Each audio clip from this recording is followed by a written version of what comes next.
Let's do a catch-up of injuries around the NBA. All 30 teams, maybe 30 minutes. We'll find out. Michael Bolton. Thanks, Josh. It's Michael Bolton here, and it's time for another episode of the Locked On Fantasy Basketball Podcast. Let's get to it. Let's get to it, indeed.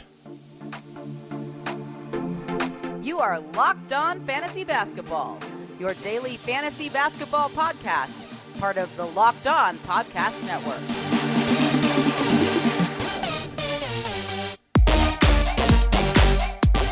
Hello and welcome to the Locked On Fantasy Basketball Podcast, brought to you by Basketball Monster. My name is Josh Lloyd, and the lesson is never try. And I'm also the lead fantasy analyst at basketballmonster.com. You can find me on Twitter, as always, at redrock_bball, on TikTok at redrock_bball, and on Instagram at Locked On Fantasy Basketball. Today's episode is brought to you by Game Time. Download the Game Time app, create an account, and use the code LOCKEDONNBA for a first deposit match up to $100. Thank you also for making Locked On Fantasy Basketball your first listen every day. We are free and we are available on all platforms. Just a quick coverall for this show. Most of these dates are my estimations. In fact, nearly all of them, because teams are dreadful at providing injury updates, especially when you get down the list of a team's roster to the 11th or 12th guy. They just go, I guess he's out. And no one cares, and no one asks. And for most of you, you don't care either. Do you care about Mohamed Gay? Probably not. But he is out, and he has been out nearly all season.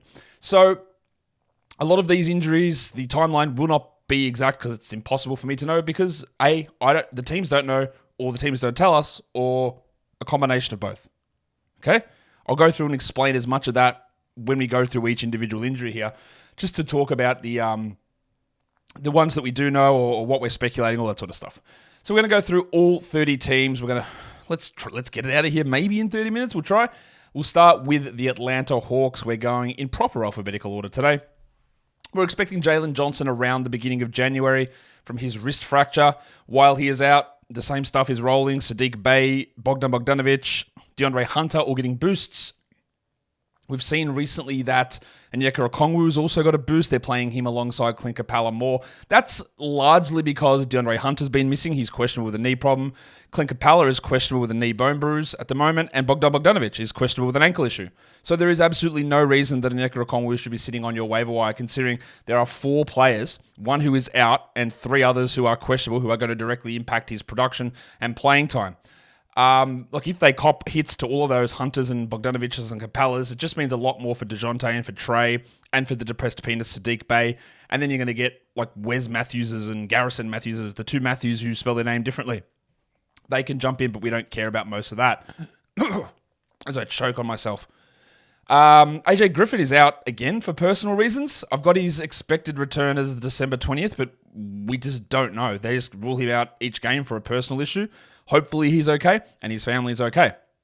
Kobe Buffkin with a thumb issue. We haven't really seen this guy play at all this season. And what we did see preseason and in Summer League wasn't very good, which is disappointing because I was relatively high on him. Well, not really. He was picked 15th. I think I had him at 12th or 13th. So a little bit higher. But we got him out until the middle of January. But like so many of these guys, even if he was available, he wouldn't be playing. I think this team is the team with the most injuries at the moment, actually. Because of all the questionable statuses, but I couldn't even fit Mohamed Gay on here. Maybe I don't care about him either. He's got a fractured back. He's probably 3 or 4 games away from returning. The Boston Celtics. The only injury currently on the list is Luke Cornett with that groin issue. He's out until around the 12th of the 23rd. Bloody American dates. The 23rd of December, we're expecting him to be out. That means that for your back-end big man needs, Neemias Queta is there, and Al Horford is probably going to sit a game this week. So Neemias Queta jumps into maybe some sort of a role, and they started Lamar Stevens at center in one of those games as well. So they're your deeper league stream options with Cornett currently sidelined. For the Brooklyn Nets, there's 3 guys currently out. They all play similar-ish positions. Benny Simmons with that back injury, just 3 games. Yeah, he's fine, 3 games. A month later, this is why we doubted the agent and we doubted the reports and we said to drop him. In fact, now that I can do it, I'm going to do it so much. Get that garbage out of here! You should have dropped him weeks ago. It is one of those things, and I get this question a lot, is that we get to this stage here with Simmons. I go, man, what do we do with Simmons who drop him? You've waited this long. Like, he might be back. I've got his return coming just after Christmas, but I don't know. Like, it might not actually ever come this season. But you're getting to this stage where it should have happened 4 weeks ago, and now you're getting to a stage where I go, well, maybe just wait and see if we get another update. which is frustrating. Lonnie Walker, he was on fire before he got injured with a hamstring injury. He might be back this week, but also, I don't know what role he has. Like, does he actually get minutes when this team is healthy? Because he was out of the rotation to begin the season. Then he came in with an injury to Cam Thomas. He shot 49% from 3 or something. He dominated, but he did the usual Lonnie Walker stuff where he scores and shoots sometimes okay and nothing else. When he goes back to being a 34% shooter, he's useless. So he's obviously not someone that we're looking at in fantasy, but I don't actually know what his role is going to be. And then Dennis Smith, the same, started to play really well. And from slanging all that wood, his back's given out. I worry that his body, much like Alex Caruso, just can't withstand the rigors of the way that he plays in the NBA, which is annoying because he's turned himself into literally, well, I'll say literally, but I don't have the list in front of me. I'll say, I guess, approximately one of the top 5 defensive guards in the NBA, and people will laugh at that. Dennis Smith. Yeah, he's one of the best defensive guards in the entire NBA. He is unbelievable. Think about like Chris Dunn as a defensive-only guard. Like Dennis Smith's better than Chris Dunn, I think. I think Dennis Smith's better as a guard than Marcus Smart is. Is he better than Alex Caruso? No. Is he better than Derek White? No. Is he better than Drew Holiday? No. Although, Drew's dropped off a bit. Regardless, Smith would have been a great stream with all these guys out. Unfortunately, he's also out as well, and that's a lot of time talking about someone who doesn't matter for the majority of fantasy leagues. This team's got a lot of injuries as well. That is the Charlotte Hornets, LaMelo Ball. I don't know when he's coming back. I've got it listed as the 28th of December. I think that sounds reasonable around the New Year period. But this is the hands down worst organization. I could put a full stop there, but Detroit exists. The worst organization at providing timely and accurate injury reporting because we just don't know. So that's what I'm guessing. Cody Martin, the man could be dead for all I know. What's going on? Any updates? What's wrong? No idea. Cool. 3 games in 2 years. I've got it listed as the 5th of January, but I feel like I'm more likely to get my dick cemented into a jar full of honey than know when Cody Martin's coming back. And that is one of the weirdest metaphors that just came off the top of my head that I could come up with, but that's basically how this situation is. Mark Williams, he's doubtful again. Again, this disgusting... And I will not relent on this team because they do consistently putrid things. Whether it's the Miles Bridges scenario, whether it's this horrible injury reporting that their own players call them out on, whether it's anything that they do, the cheapness, the weird ownership structure, the fact that it's jobs for boys, it's all a disgrace. So Mark Williams is doubtful again for about the 5th game in a row, but this is not unusual. This happened to Cody Martin for 4 weeks last season, for 3 weeks for Gordon Hayward, for 3 weeks for Terry Rozier. It happened earlier this season for Terry Rozier. I don't know when Mark Williams is going to come back. I've ruled him out for the next 2 or 3 games, even though he's officially doubtful, because this is what this team does to you. You must have Nick Richards on a roster until we actually hear something about Mark. And we probably won't ever. Honestly, it'll go for weeks. Gordon Hayward is dealing with a virus. He's questionable, while PJ Washington Jr. is questionable with a shoulder issue. They could be out for a year for all I know. Who knows? They don't tell us anything. And then Frankie Ntilikina with a leg/knee/whatever issue. Maybe he's back on the 20th of December. But one thing is for certain, I don't care. He is not going to play enough minutes, even with LaMelo Ball out, to matter. And that does it for talking about that absolutely piss-poor, putrid franchise. Today's episode is brought to you by our partners at eBay Motors. They've teamed up with me and this podcast to bring you some of the best fantasy picks each week, all season long. So when you're looking at the waiver wire, eBay is here to help you provide you with the players that are guaranteed to fit on your roster. Let's look at Brandon Podziemski, because AirPods has been putting up some really strong numbers. He played the most minutes out of any player for the Warriors yesterday. He's not going to blow you away with 30-point scoring nights, but he just knows how to play. And if there's one thing that I know that Steve Kerr likes, it's guys that know where to be and what to do. And that's exactly what Podziemski is providing. So he should be on fantasy rosters. He might score 10 points, but he'll add 4 rebounds and 4 assists and a steal and a block. And he'll hit some threes. And he'll do just a bunch of different stuff. And even when Draymond returns, I think there's a chance that he keeps starting. That's how impressive he has been. Going at him, and we'll just assess it as we go along. So, is Podziemski a perfect fit on your team? He might be. But does eBay Motors know all about Perfect Fit? Of course they do. With 122 million parts for your number one ride or die, you can make sure that your ride stays running smoothly. Brake kits, LED headlights, roof racks, bumpers, whatever it is that your baby needs, eBay Motors has it. They've probably even got those baby on board stickers. That would be cool. And with eBay Guaranteed Fit, it's guaranteed to fit your ride the first time, every time, or your money back. Plus, at these prices, you're burning rubber and not cash. Keep your ride or die alive at ebaymotors.com. eBay Guaranteed Fit, only available to US customers. Eligible items only and exclusions apply. Let's get into the next bunch of injuries. We're going to talk Chicago Bulls. Your Bulls, my Bulls, they're back. No, they're not. Zach LaVine is out. We've got until the 10th of January. We know what's been going on without him. Kobe White's been going bananas. Patrick Williams' value is up. Ayodosunmu's getting a little bit more playing time, but we don't really care about that in most standard formats. But there are a couple of other injuries that have reared their head there too. Torrey Craig is doubtful for today. If Craigie is out, I imagine they go to the Red Rooster Terry Taylor. Maybe they play a little bit of Julian Phillips in that scenario, but it also just helps really give that stronger base to Pat Williams. And then terminally questionable legend Alex Caruso is questionable with an ankle injury. If Caruso plays and doesn't get hurt in this game, I would add him. And then as soon as he gets hurt, I'll drop him. Now, the caveat to that is, if you're in a weekly league, you can never stash him. You can never start him, sorry. If you're in a games cap format, it actually makes it hard as well, because every time you put him out there and he starts and he leaves the court and goes to the locker room, plays 10 minutes, well, you've dicked over a games cap, haven't you? And that's what makes it really tough, because how do you rely upon him to play a full game? If you're in a non-games cap scenario in a head-to-head format, then if he's healthy, grab him and use him, and then when he gets hurt, drop him. But otherwise, Jesus, it's so frustrating. Much like Dennis Smith. I don't think his body can do it anymore. What was I going to say for Caruso? Yeah, he would be an interesting guy to have just for that, his ability to do those things. Oh, that's what I was going to say as well. If he is out, then Dosunmu does get more appeal, but he's more of a 14-team league player. The Cleveland Cavaliers, 2 big injury news items dropped for those guys across the weekend. The Koala, Evan Mobley, with knee surgery. I've listed him down there to return on Richie Beno Day. That is the 22nd of February.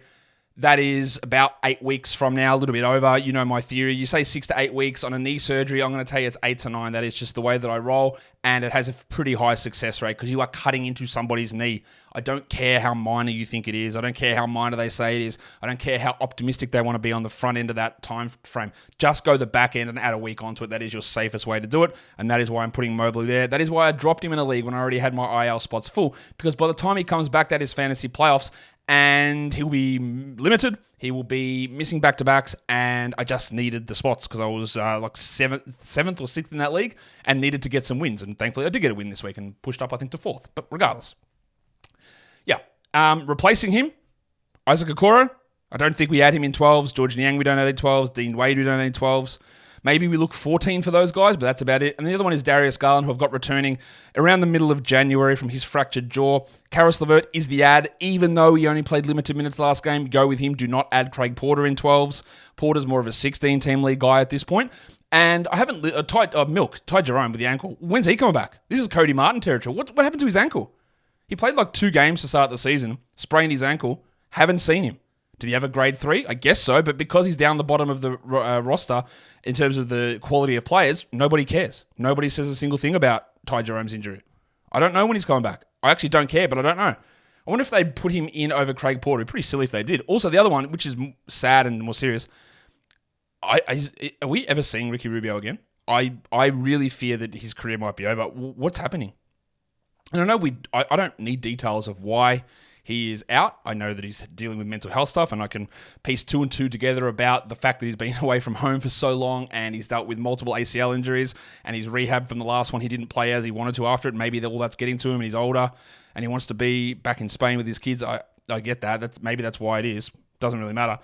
I just don't think he's playing again. That's what it feels like. I just think he's got to pull the pin. I don't know if we're going to hear anything about it, but yeah, I would say that he might be, unfortunately, because I love Ricky Rubio.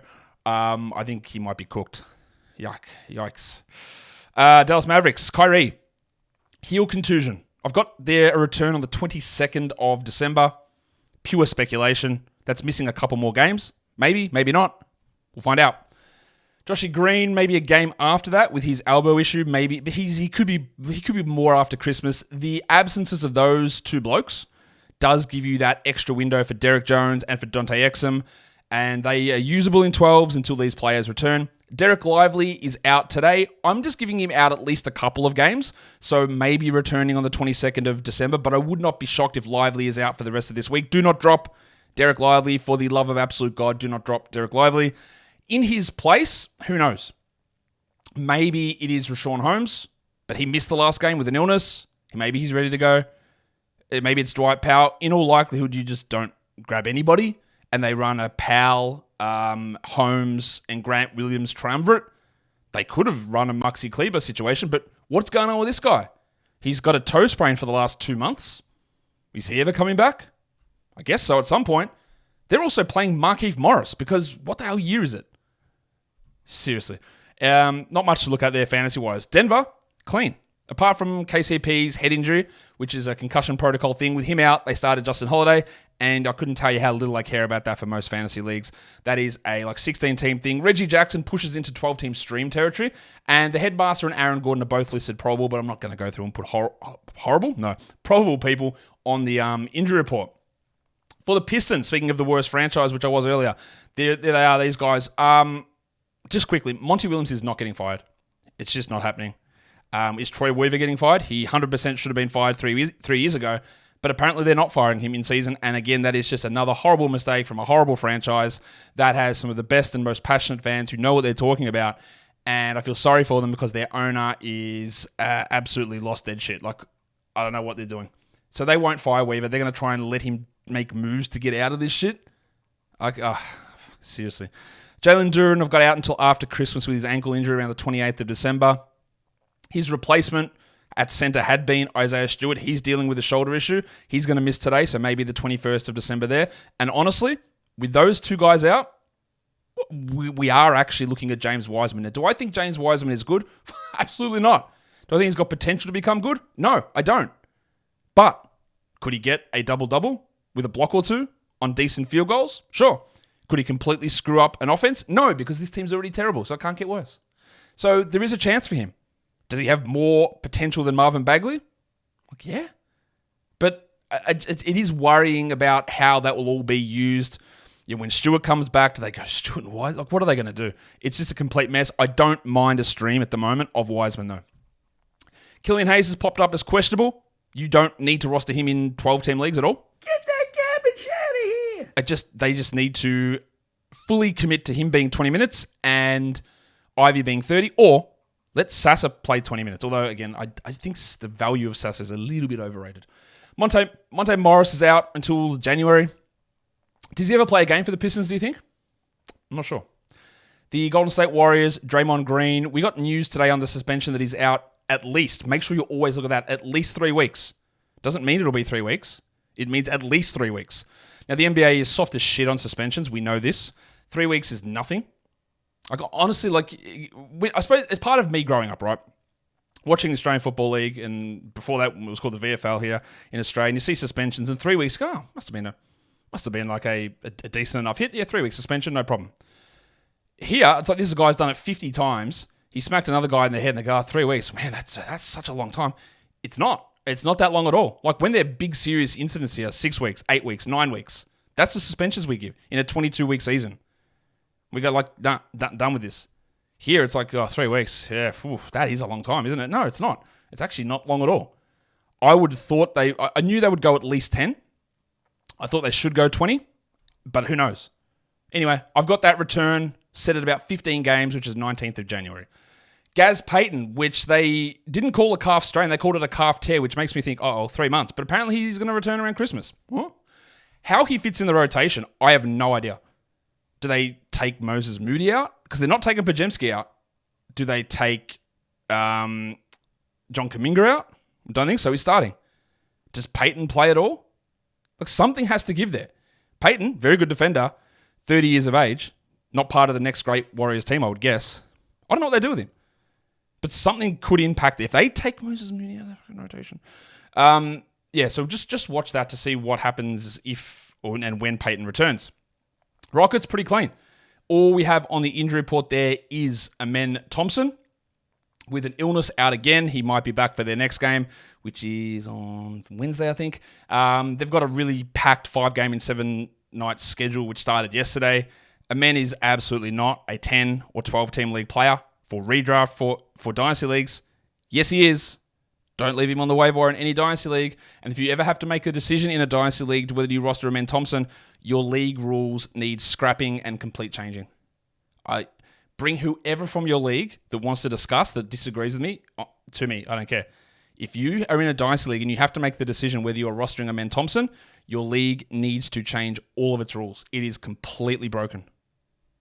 I was going to say I don't make the rules, but I actually do in this case. And the rules to me are that your league is bad and you need to fix that Dynasty format up. But again, for redrafts, you don't need to roster Amen Thompson. There's just no path for him doing enough outside of injuries, which, as we know, are unpredictable. Today's episode is brought to you by Game Time. Game Time is the app to buy tickets. Of course it is. Why would you go anywhere else? Because Game Time takes the fuss, the hassle out of buying tickets. When you want last minute tickets, this is where you go. Because what they can do, once you've got the app and you've got your account, they can chuck a flash alert on. Hey, tickets available, idiot. Something going on in your local area. Sports, comedy, the big match. It's all on. We've got discounted prices. That's what Game Time tells you. And they've got their zone deals as well. So when you go in there, you can actually see the view from the seat. But you don't have to pick your exact seat. In fact, if you just give them the zone deal option, choose the area, they'll pick the seat. And on average, 18% savings. You've got the all-in pricing as well. So instead of getting the ticket and saying, oh, $25, that seems good. Then you go to checkout and it's like, well, here's actually 30 different fees with a 12% because we can fee and a 10% processing fee. It doesn't exist on Game Time. It's all there. The pricing, bang. Whatever you see is what you pay. How's that for peace of mind? That is exactly what we want when we're getting tickets. So take the guesswork out of buying tickets with Game Time. Download the Game Time app, create an account, and use the code LOCKEDONNBA for $20 off your first purchase. Terms apply. Again, create that account, redeem the code LOCKEDONNBA for $20 off. Download Game Time today. Last minute tickets. Lowest price guaranteed.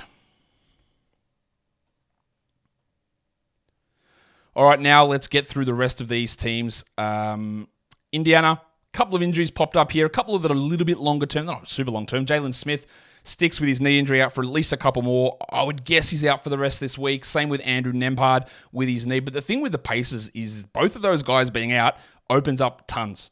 And the other interesting thing is Andrew Nembhard is the backup point guard. Jalen Smith's the backup center. And then today, the starting point guard, Tyrese Halliburton, and the starting center, Miles Turner, are both questionable. So that third string guy, Timothy John McConnell, Isaiah Jackson, could find themselves starting. And they are two of the best permanent fantasy producers in the NBA. So when you're looking at elite streams, keep your eyes very, very clearly onto the Indiana Pacers because TJ McConnell is a guy that can put up unbelievable numbers and he's worth streaming. Isaiah Jackson might get 7 blocks and foul out in 25 minutes. And there is gigantic opportunities for these guys. Even in the situation where Halliburton and Turner play, Jackson and McConnell have been putting up solid numbers. We need to... I don't think Halliburton or Turner, who's got bilateral hamstring soreness, what happens to his yoga? Miles Turner, by the way, has to be one of the most fascinating blokes in the entire NBA. Has to be. All the yoga stuff, his fashion, his Lego obsession. But one thing, Miles, if you're watching this, and I know you're not, don't call them Legos. It's just Lego. Lego bricks. It's not Legos. I know that's a common mispronunciation. Sorry, as I say there with my boxes of Lego downstairs that I need to build. Regardless, what was I saying? Yeah, Smith and Nembhard, we're obviously not rostering them, but that gives McConnell and Jackson a nice stream, and that might become a super stream if Halliburton and Turner are out. By the way, I don't think the 30 minutes is going to work on this show. The LA Clippers. Mason Plumlee, the cockroach, he's out until about the beginning of January with a knee issue. Daniel Tice has been filling in. What do they do then? Do they keep Tice in that role, or does the cockroach come back? I'd imagine that Plumlee comes back and becomes that deeper league guy. Moussa Diabate, who they tried to run as the backup center for one game, and Tyler went, absolutely not. No way, my guys. See you later. So he just doesn't play anymore. He's out with a hip injury, and the big stiffy, the 5-minute man, Bones Highland's also well out of the rotation. I wonder if he's going to have a cry on this team that's playing well so we can go to another squad. We will find out. The Lakers' injury list is pretty long, but thankfully nothing is super serious here. Jalen Hood-Schifino dealing with a back problem. He's out, but he's not a rotation player. The only one that has been a long-term one that's still there is Gabe Vincent, But I think he might return this week from that knee issue, and that leads to a bunch of interesting things. What happens with D'Angelo Russell? What happens with Cam Reddish? What happens with Torian Prince, Rui Hachimura? All of these guys are going to eat into each other, and that will probably leave none of them, maybe not even Russell, as a 12-team league guy, except for Austin Reeves. Christian Wood is dealing with an illness. He won't be in the rotation when they're healthy. And then the last two guys are going to be on the injury report from now until the end of eternity. LeBron with his calf issue and Anthony Davis with his groin spasm, both questionable. They're going to miss games here and there. We know this, but they're 100% going to be on the injury report every single game for the next 2 years. Good news in Memphis is that after today, Ja Morant is back tomorrow. Last time when he went to his wellness retreat in Florida to fix him of all his problems and was back after 3 games, he did come back off the bench and play limited minutes. Now he's been out 25 games. But the difference here is this team can't afford anything. They can't afford him to ease himself back in. Last time he was like, I don't want to disrupt what's going on. Bro, disrupting this team would be fantastic because they need it. So I don't actually think that it's going to be that, unless his conditioning is just that terrible, I don't think it's going to be a problem with him playing off the bench for a week or anything like that. So he's back, ready to go. We hold our fingers crossed that he doesn't do anything else stupid and get suspended. Marcus Smart and Luke Kennard could also be back this week, meaning that this rotation, which has been probably the most unpredictable in the entire NBA, becomes even more unpredictable when all these guys are back. Derrick Rose is dealing with hamstring issues. Unfortunately, Derrick Rose is finished. He won't be back for a couple of weeks, week to week with hamstring soreness. He's not going to play anyway. Bismack Biyombo, who they are keeping over Kenneth Lofton, he's doubtful for today, so I guess they're going to play Xavier Tillman, but they probably just put Aldama in there and move Jackson to center. Again, the rotation changes every 5 seconds, so it's really hard to pin down, and I don't care for Biyombo as a 12-teamer, and I don't really care for Tillman either, although the schedule is pretty nice this week. And then Brandon Clark, we're looking at post-All-Star break most likely, and then when he comes back, minutes limits and back-to-back sitting. The Heat have been banged up all season, and now there's one bloke on the injury report, and it is Kyle Lowry out for soreness. We have been loving the fact that we've been able to stream Kevin Love, Duncan Robinson, Kyle Lowry himself, Jaime Jaquez, at times Josh Richardson, Caleb Martin, and that all might go to shit today because Bam and Tyler Hero are back. And then when Lowry returns, what do? There's just, again, play the 240 game. There are just not enough minutes for all of those guys. Like, I cannot find a way to get a rotation where Jaquez plays 28 or Duncan Robinson plays 28 and Caleb Martin plays 35. I can't do it. I can't find enough minutes for these guys to have enough value. And I know that everyone is all out there stroking Jaime Jaquez's hair. You're a very good boy. You've been so fantastic for me. I don't see it. I don't see how he holds on to value. I could be very wrong. Be happy to say that when it happens. But the math does not math in terms of figuring out that role. But Lowry out today, probably back tomorrow. And then we get an interesting discussion on how that all looks for the Milwaukee Bucks. Gattuso legend Jay Crowder is out with that groin surgery until the middle of January. Obviously, we don't care about him for fantasy, but he was starting to make an impact on Leaky Beasley. And then Crowder went down and Beasley went bananas. So I don't know how that works later on, but we'll find out. Beasley himself is dealing with an illness. He is worth holding for points and threes, but we know that he is very, very fluky. And then Toto Washington. Now, I'll tell you, so I was pretty critical of what Houston did in the offseason about jettisoning a bunch of first-round picks who I thought had some upside. Garuba, Washington, Josh Christopher. Okay, what are they doing? But none of those guys have been anything at all. All of them are on two ways.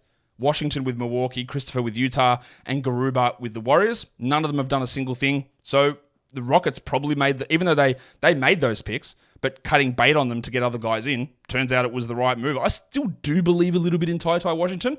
I also still believe in Garuba somewhat too. But they've done absolutely nothing this season to prove me right, so I guess I'm wrong. What are we doing next? The Minnesota Timberwolves. Anthony Edwards dealing with a hip issue. Obviously, his groin is working fine, but his hip is questionable. And this hip issue, I think it's going to linger for quite a while. He is clearly in pain. And again, and I said this the other day, people got upset about it, but whatever. When you come out and make these statements about other players being soft and not wanting to play through things, and he missed some time, but also I think this might be hurting him. He's like, I have to get out there and play. Like, bro, you're actually hurting yourself and your team a lot of the time by playing through this injury, which is clearly causing a problem. I think he's going to miss some more time coming up here with this hip problem. It probably needs a week or so off, but I just don't think that he's going to do that. The team probably should step in, but who knows? I don't know, he's got some other stuff to deal with as well at the moment. Jaden McDaniels dealing with a sacrum injury. We are not rostering Jaden in 12-team leagues. Get that garbage out of here. This is for the second year in a row. A lot of people have been high on him. Man, it's time for a breakout. It just isn't. There's just no way of him doing it on this team and the way it's constructed. It's just not. He could, at some point, move to a different team if that's what ends up happening and be in a situation the way that Lauri Markkanen was last season where it's like, oh, well, now I've got an actual offensive role. Let's see what I can do. But on this team, no chance.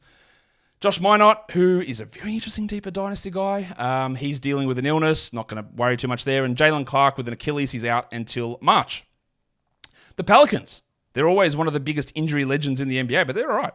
Larry Nance is out, and I do fear that Larry might be washed. He's out with rib issue until the first week of January, and Matty Ice, Matt Ryan's out until the end of January with that elbow. Ryan is a two-way guy and not going to play anyway, and Nance just hasn't looked good this season at all, and he also cannot stay healthy in the Alex Caruso boat. For the New York Knicks, Mitchell Robinson is taking it from here all the way to his bed while he recovers. We're looking at a Richie Beno return for him as well, the 22nd of February. That's why he's a drop. Get that garbage out of here. No real reason to hold on to Robinson again when he comes back. Ankle surgery, limited minutes, games off, start of fantasy playoffs. No point. We're rostering Isaiah Hartenstein. I am not for a single second worried that Taj Gibson is going to cut into Hartenstein's playing time. Maybe I'm wrong. Maybe I'm being stubborn. But I'm not as stubborn as the man who's coaching that team. Again, that's a little bit tropey. He's not that stubborn. He is, but he's also not. So Hartenstein must roster. The Thunder. This team has been great this season. Also, they've been the luckiest team in terms of injuries. So that is something to monitor. The Orlando Magic. What's going on with these guys? Any chance of Wendell returning? Now, I don't have a full injury update on this team because they don't play until Wednesday. I'm listing Wendell Carter as doubtful because we just haven't heard anything positive to suggest that he's ready to return. But surely it must be coming soon. Now, I'm not that worried about it. He had a fractured hand. We've got really usually set timetables in this. It's about 4 weeks. It's a little bit over 4 weeks here for Wendell, which is a bit annoying, but 4 to 6 weeks is okay. I just love to hear an update from them. And when he comes back, what do they do? It looks like they might phase Mo Wagner out, but also maybe not. Because what teams do like to do, especially in this scenario, they like to have that scoring guy in the second unit. The scoring big man who can get exposed defensively in the second unit. Think Montrezl Harrell. And Bobby Portis. And also Mo Wagner. Putting Goga in the second unit, I don't know what that does. I don't know how that helps this team. So while Badadze is doing a bunch of stuff at the moment, when Wendell comes back, and he will start, maybe not immediately, but he will start, does Goga go to I don't know. But we just keep riding with Goga until we actually find out what happens. Markel Fultz, maybe. He had something saying that he's not going to come back too early because he doesn't want to get in there, play, and then sit out again, which is what happened last time. So they're taking it extra cautious. I don't know that he's going to be back for their game on Wednesday. He's okay to add. I wouldn't say he's going to blow us away, but this knee problem has to be a concern, and that limits some of his upside. And then Joe Ingles missed the last game with an ankle problem. That just means guys like Caleb Houston and Johnny Isaac get a little bit more playing time, and that doesn't matter for most leagues. The Philadelphia 76ers, these aren't really significant injuries, even though the guy there at the top, Joel Embiid, is leading the MVP race. I had to do part of, I am a part of the, when ESPN and Tim Bontemps does their MVP straw poll, and he goes around and asks media members who they're voting for MVP. I'm one of the people who's a part of that. And he asked me for MVP, and I don't know. About 2 weeks ago, I would have said Jokic, right? And I looked at the numbers and went, I think it's Embiid. And I put Embiid 1 in that straw poll. I put Embiid 1, Jokic 2, Shea 3, I believe. I think that was, let's go and have a look in that straw poll, because Bontemps hasn't put the results out yet. That'll come soon. What did I put? Yeah, Embiid, Jokic, Shea, Luka, and then I put Giannis at 5. Halliburton 6 would have been, but I didn't do that. Anyway, Embiid is questionable today. I wouldn't worry too much about that. He's got hamstring tightness. Shouldn't really be a problem considering he's not playing in any fourth quarters anymore. And then Marcus Morris with an illness, but yeah, again, that doesn't really matter. Let's go to the Phoenix Suns. Brad Beal, we're looking to at the beginning of January with his ankle. If you're in a situation where you need to move on, I do get it. I probably wouldn't be. I would prioritize trying to hold him. I still think he's going to be a top 60 player, but we're getting that stage there with Beal where it's just feeling a bit like a lost season. The back, the ankle. At least this gives extra time for him to rest his back. But that looked particularly nasty, that ankle problem, so I wouldn't be shocked if this extends further. What this does mean is that Grayson Allen and Eric Gordon become 12-team guys we need to roster. Damian Lee out until about April, and then Josh Okogie with a hip problem. He's just a deeper league stream for steals. But those limited minutes or limited minimum salary players, they just seem to rotate and change who gets the minutes every game. Really hard to predict them. At the moment, Portland has no injuries. They are fully stocked, and we are seeing the impact. Thibault under 20, low minutes for Kamara, low minutes for Brogdon. None of those guys are 12-team league players, I don't believe.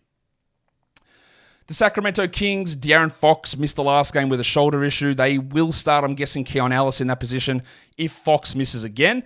Ellis is a deeper league sort of a streamer who's ahead of Davion Mitchell in the rotation. And then Alex Len is out until probably the beginning of January with an ankle. Look, JaVale McGee's getting like 4 or 5 minutes a night. Maybe that's what Len gets when he comes back, so that's relatively inconsequential.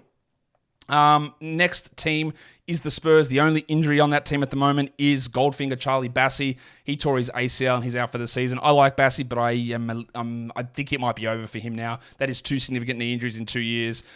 I'm not sure he's going to have that chance again. So while we liked it a little bit with a little bit of upside, I think I'm done with that now. For Toronto, this guy has the illnesses that is equivalent to Cody Martin's knee. Why has Christian Koloko been out all season with an illness? What is actually going on? Nobody knows.